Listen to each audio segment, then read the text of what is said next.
Eu gostaria de agradecer a presença do Dr. Carlos Eduardo Matos, ele que é médico ortopedista e aceitou o convite para falar sobre as várias doenças que acometem o quadril.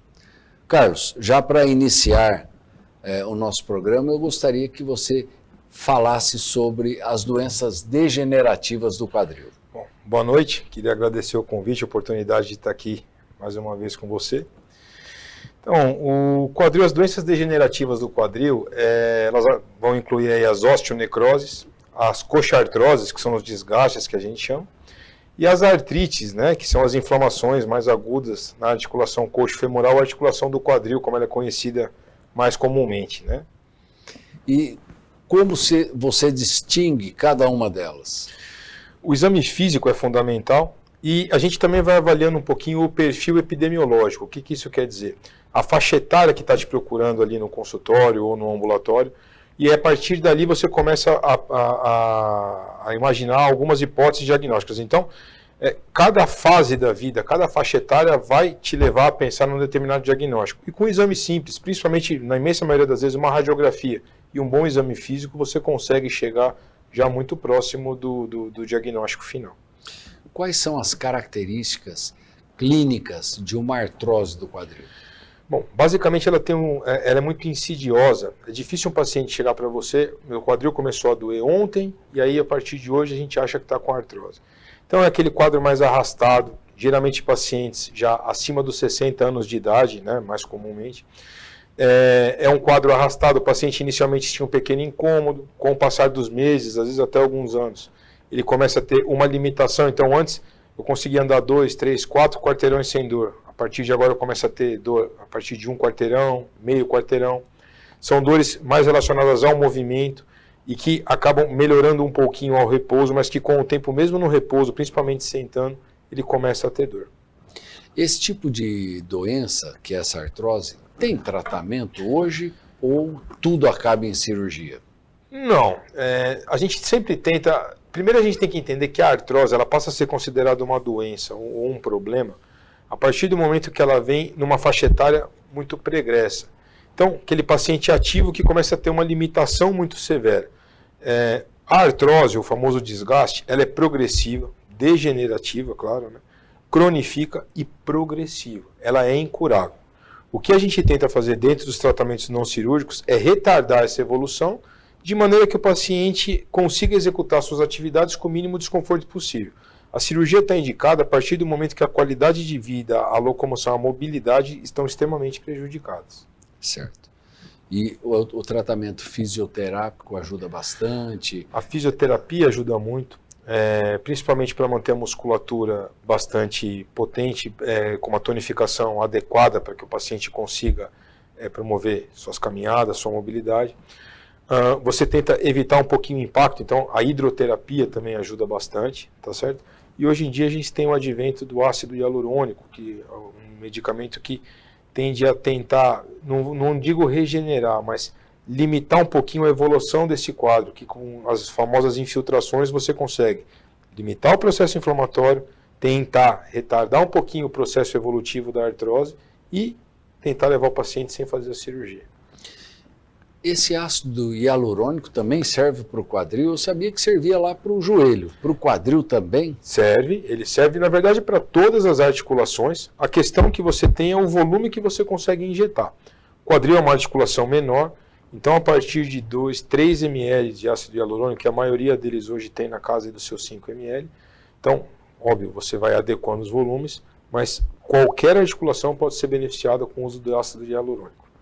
E o resultado com esse tipo de tratamento é bacana, é bom? Ele é bacana, ele ainda carece de alguma evidência científica mais, um segmento um pouquinho mais prolongado, a gente está diante de uma tecnologia nova, mas os resultados são muito promissores, é algo que a gente vem usando na ortopedia com boa melhora dos sintomas, com boa evolução, claro, sabendo que a artrose é progressiva e, claro, sabendo que em alguns casos você vai evoluir para a cirurgia, mas num prazo muito maior do que aquele que você teria sem esses medicamentos. E a necrose da cabeça do fêmur? O que é essa doença? Bom, a gente tem por hábito imaginar o osso, né, como uma pedra. E, na verdade, a gente deveria imaginar ele como um tronco de uma árvore, ele é um tecido vivo. Então, a necrose é um dano à circulação da cabeça femoral, tá certo? Essa cabeça femoral morre, e aí ela acaba evoluindo com uma deformidade, ela acaba, a grosso modo, apodrecendo mesmo internamente, e vai evoluir com várias deformidades. Geralmente é uma patologia que vai acometer indivíduos mais jovens, dos 20 aos 50 anos, mais ou menos. Homens, mais comumente, na proporção quase que de 4:1. Tá? Geralmente, em 60% a 70% dos casos, ela vai se apresentar de maneira bilateral. E ela pode estar relacionada, inclusive, com o uso de alguns medicamentos, corticoides, alguns medicamentos psicotrópicos, né, o idantal, o fenobarbital, além de tabagismo, ou às vezes até doenças cardiovasculares, doenças sistêmicas como a anemia falciforme, também podem levar fenômenos embólicos que causam o entupimento da artéria e necrose da cabeça femoral. O diagnóstico desse tipo de problema também é feito não só pelo exame clínico, mas um raio-x simples, você já faz o diagnóstico. Nas fases tardias, além do exame clínico, claro, nas fases tardias, a radiografia é fundamental e está de bom tamanho. Nas fases mais precoces, naquele paciente que você já está percebendo que ele tem uma dor fora da faixa etária, abaixo de 60 anos, ali em torno dos seus 20 ou 50 anos, uma dor limitante, progressiva, incapacitante, a ressonância magnética é um bom advento, que ela consegue me dar um diagnóstico mais precoce hoje em dia. E o tratamento desse tipo de doença é só cirúrgico? Na imensa maioria das vezes, sim, basicamente. Porque você vai evoluir com uma deformidade. Mas não é só um tipo de cirurgia. A gente pode fazer, em algumas vezes, uma perfuração cirúrgica da cabeça do fêmur, através de uma brocagem que a gente fala. Faz uma via cirúrgica pequena. Tenta-se preservar a articulação do quadril, fazendo uma perfuração, estimulando o sangramento local, visando melhora da perfusão da cabeça do fêmur. Mas a imensa maioria das vezes ele vai evoluir para uma artroplastia. Certo. E a artrite? Aquela inflamação aguda lá na articulação coxo-femoral, é mais comum em homens, mulheres? Que idade que ela comete mais? Ela é mais comum em mulheres, tá certo? Principalmente na faixa etária a partir dos seus 50 anos. Em alguns estudos, eu estou relacionando isso aos 50 anos de mulheres, principalmente porque muitas das artrites elas vêm relacionadas a doenças sistêmicas, como o lúpus, as artrites reumatoides. E a gente sabe que as mulheres, principalmente na fase pós-menopausa, é onde você tem um pico da incidência desses casos, que tem sim a carga genética, mas o fator de gatilho, onde você começa a ter uma evolução mais assim, acentuada da doença, com inflamação, e infelizmente também acabam cursando muitas vezes, quando mais velhas, com uma destruição da cabeça femoral. Certo. Nesses casos, o tratamento clínico resolve por hora.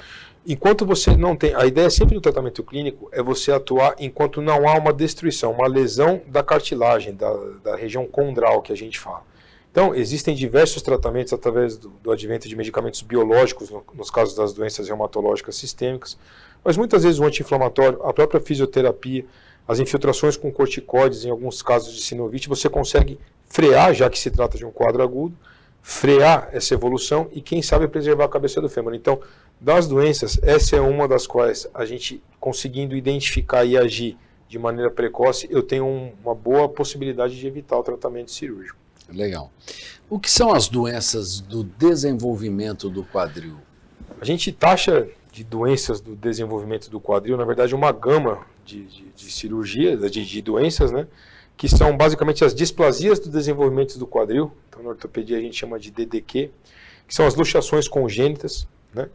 E as próprias displasias, que é quando o encaixe na bacia, que deveria fazer a cobertura da cabeça femoral, que a gente chama de acetábulo ali na bacia, ele é insuficiente e essa cabeça ela não permanece encaixada de maneira adequada. Isso vai levar a uma formação inadequada da região do acetábulo e com isso você acaba tendo uma deformidade da cabeça do fêmur a longo prazo. A gente pensando que isso ocorre na primeira infância, muitas vezes quase aqui no nascimento, a gente acaba tendo uma evolução muito ruim num paciente extremamente jovem. Lembrando que isso são doenças da primeira infância, né? Então estamos falando aí de 1 a 3 anos. E ao ser diagnosticado, tem algum tratamento clínico ou é só cirúrgico nesse caso? Tem o tratamento clínico. Acho que a maioria das pessoas que tem filho já viram que o pediatra ele faz algumas manobras na região do quadril da criança, principalmente ali já no pós-parto imediato, né? A gente chama de manobra de Barlow e manobra de Ortolani, onde você testa tanto a estabilidade quanto o posicionamento dessa cabeça femoral. E quando você nota alguma alteração, já de imediato inicia-se um tratamento com um tipo de um suspensório que vai manter o quadrilzinho fletido e abduzido, ou seja, fletido e aberto, quase que nem um sapinho.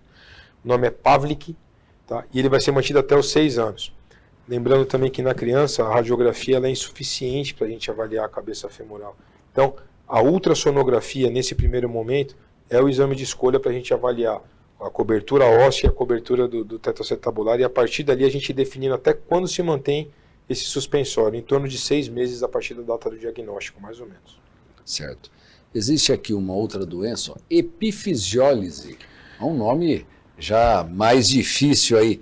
O que na verdade é isso? Bom, a epifisiolise femoral proximal, ela já é uma doença, como a gente sempre falou, da faixa etária, né? Ela ocorre ali próximo do início da adolescência, nas meninas um pouquinho antes ali da primeira menstruação amenarca, nos meninos ali próximo do estirão do crescimento. Ela ocorre como se fosse um escorregamento na linha de crescimento do quadril.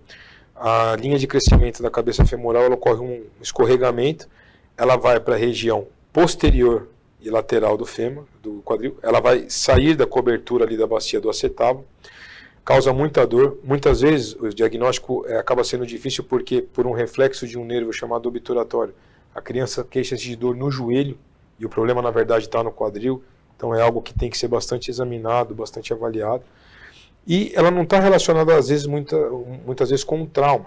A gente sabe que ela pode estar relacionada com o hipogonadismo, que é uma insuficiência das gônadas, uma insuficiência dos hormônios sexuais, com uma insuficiência da glândula tireoide, tá?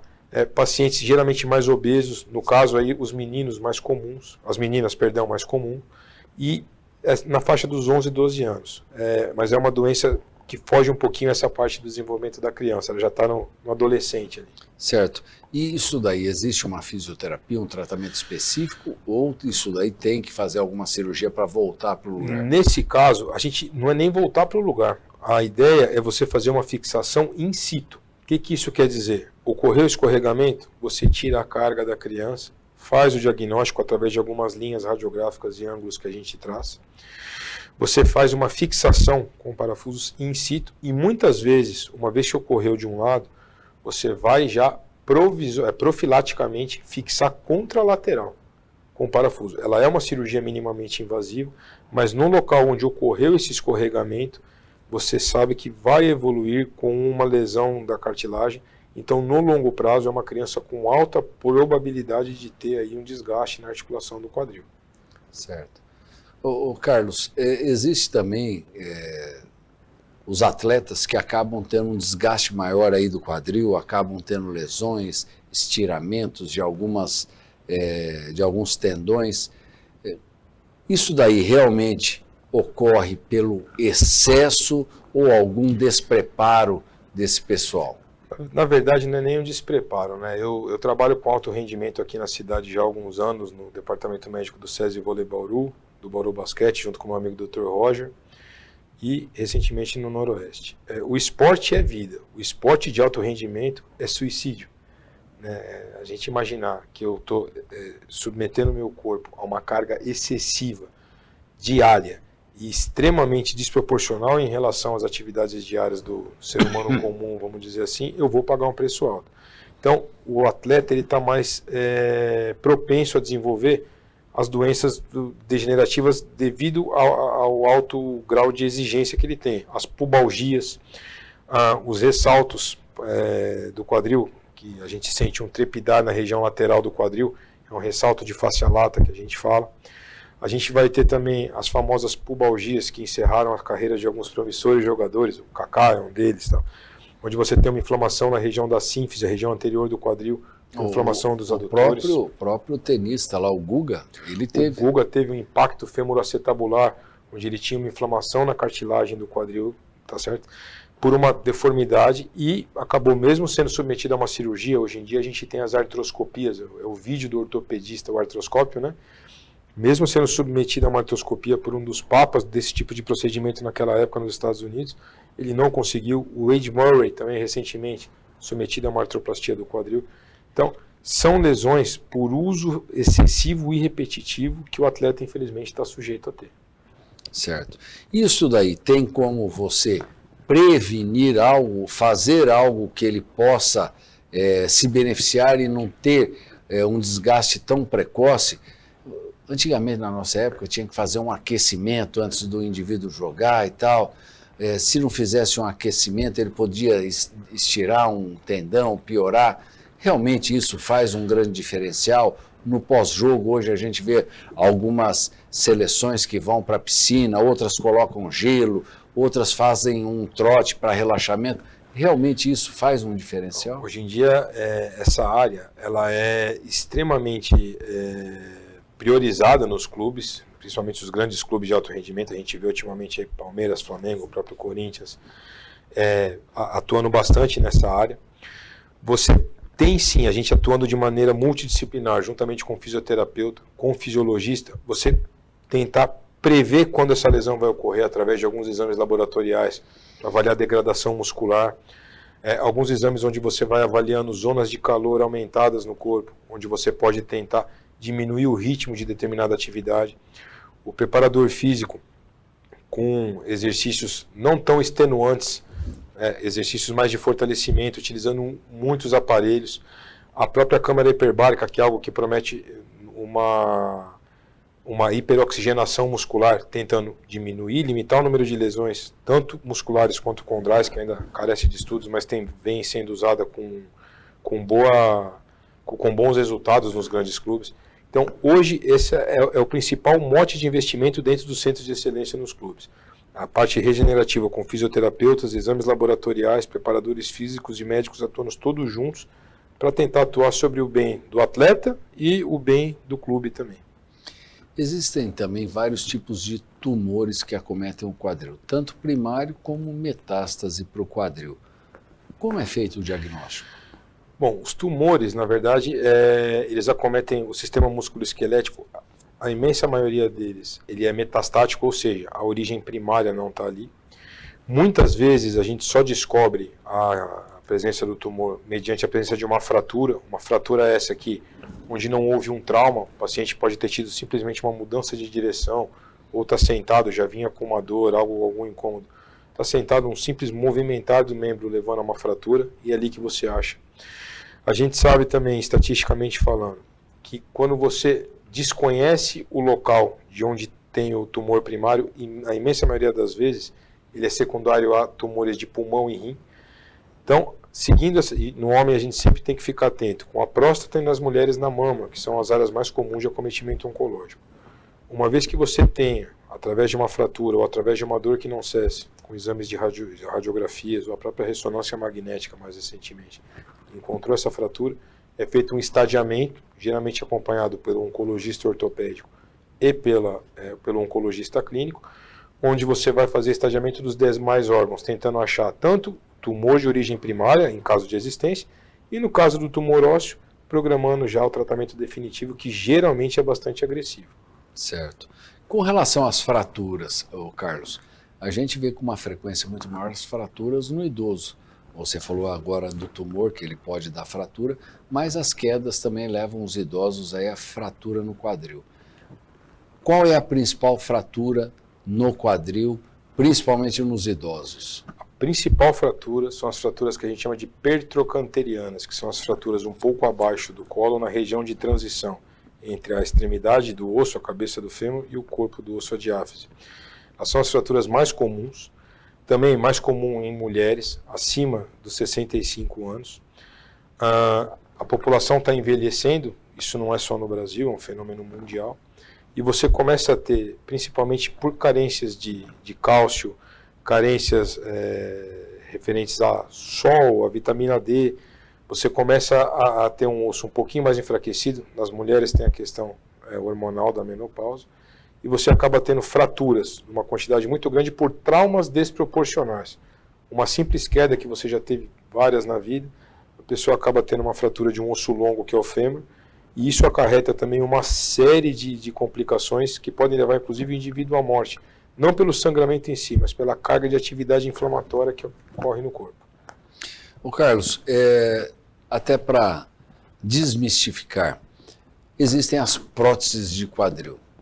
A gente escutava muito falar em rejeição da prótese. Existe isso ainda hoje, com a maioria dos materiais hoje para prótese cada vez mais evoluído, titânio, porcelanato, a gente vê uma variedade muito grande, uma infinidade de materiais aí, mas ainda existe a possibilidade de rejeição dessas próteses? Infelizmente existe sim. A gente trabalha comumente com uma taxa de 0,4% a 1,5%, 1,7% de rejeição de infecção. Esses quadros, eles não estão muito relacionados ao material, eles estão muito relacionados à situação em que foi colocado o implante. Então, nas fraturas, essa possibilidade é um pouco maior, porque há um trauma, uma queda de vascularização, uma diminuição da circulação sanguínea e, por tabela, oxigenação local. E o que mudou hoje em dia é que, quando você tem os materiais mais evoluídos, você diminui a chance de eles desgastarem. A gente não pode esquecer que as próteses também gastam com o tempo. Então, as revisões de prótese, ou seja, aquela prótese que você colocou por um desgaste, por uma fratura, ela também começou a apresentar seus sinais de desgaste, e você troca, ele tem uma alta chance, uma chance maior, não é uma alta, uma chance maior de rejeição, e você vai ter que ter essa troca.